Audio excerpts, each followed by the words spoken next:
Salut tout le monde, j'espère que vous allez bien. Bienvenue sur la chaîne du coup. C'est la première fois que je me montre en vidéo.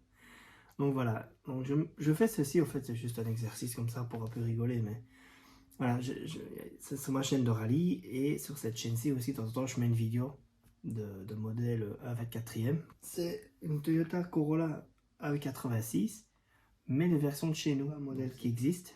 Donc il faut prendre une version japonaise, donc celle-ci, qui sont pas faciles à faire. On en trouve, mais c'est pas facile à trouver. Et alors moi, de cette version-ci, ben moi je fais alors le modèle belge ou allemand, c'est selon. Et du coup, grâce à ça, ben, je peux faire des voitures de rallye en Belgique, style Fina de Jean-Pierre Van der Bauer par exemple, que je mettrai en photo, ça vous avez un peu une idée, et d'autres.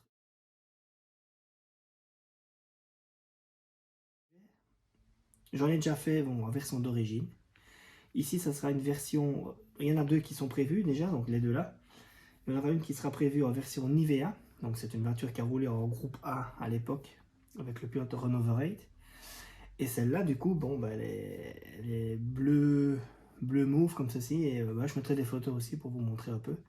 Et celle-là, je vais la faire, donc ça c'est prévu, et une voiture d'origine. Donc ce sera la troisième que je ferai d'origine. Donc ça, c'est d'un ami. Et celle-là, ben, elle est bleu ciel, comme ça, avec des jantes allemandes, que beaucoup de gens pensent que c'est des jantes d'origine Toyota, mais c'est une option chez Toyota à l'époque. Et montrer ce qu'il y a là-dedans. Alors, vous la voyez.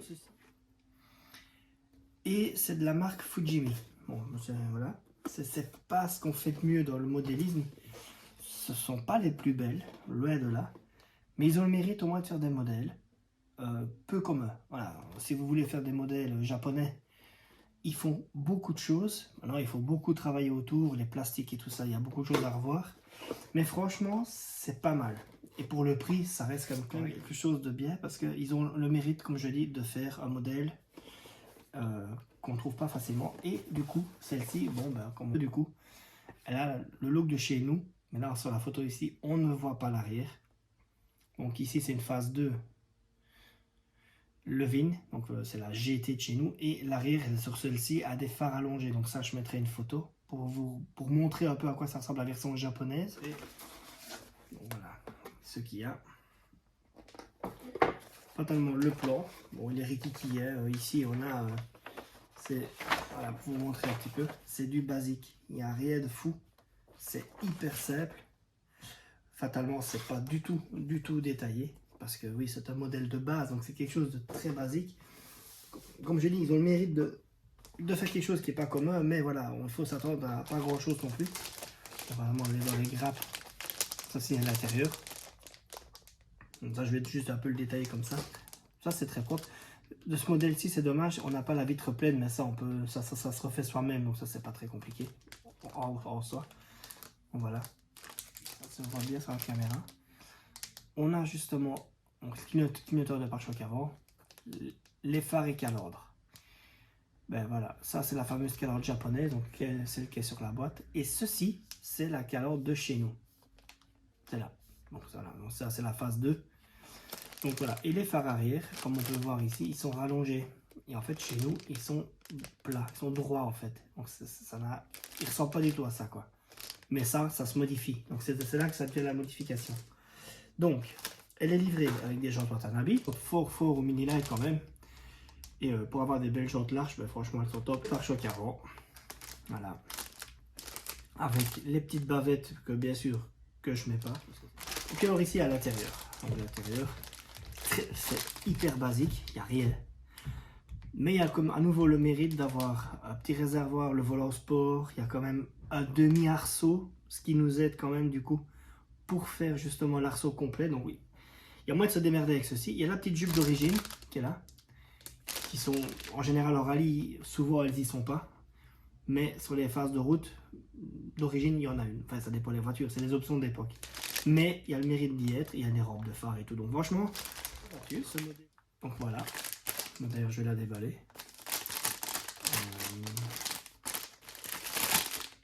Voilà. Donc ceci c'est la Corolla. Donc voilà, le plastique est franchement pas mal. Bon, maintenant il y a quelques défauts de moulage du plastique, mais ça se ponce, ça se refait, on met un peu de primaire, on est parti. Mais la particularité, c'est ici que ça se passe. Donc le phare, au fait, vient jusque là au niveau de la plaque, parce que c'est une montre. Voilà, il y a juste... bah oui, c'est une version japonaise, donc du coup pour les plaques et tout. Mais par contre, ce qui est chouette, il y a quand même un ou deux Toyota d'origine à l'identique de l'écriture, mais souvent il faut les faire refaire. Comme celle-ci va devenir une version rallye.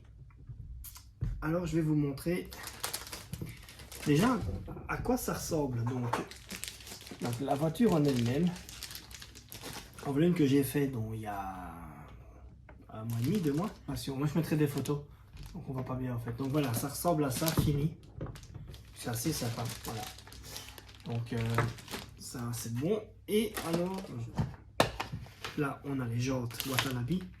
Et cette version-ci, donc la version Nivea, donc, que je mettrai une photo, a des jantes ATS. Donc je sais pas si on voit bien sur la caméra.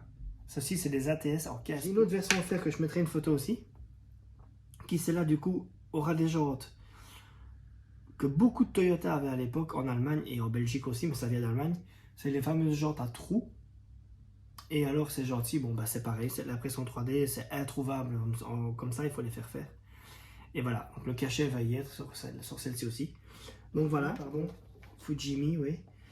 Que franchement, si vous en trouvez et que vous avez l'envie d'en faire une, franchement, il faut y aller. Il y a un peu de boulot, mais il ne faut pas hésiter. Je mettrai en dessous, dans les descriptions, mon lien où je fais justement la version Fina. Comme ça, vous voyez un petit peu. Pour lui, c'est toutes les mêmes, mais il y a des versions de malades, des versions différentes dans tous les domaines.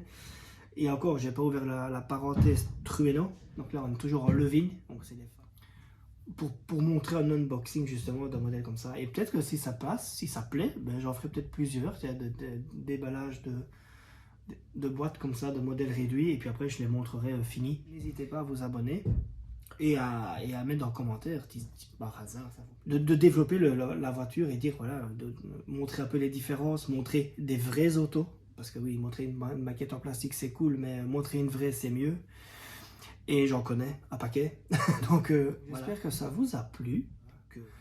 Merci.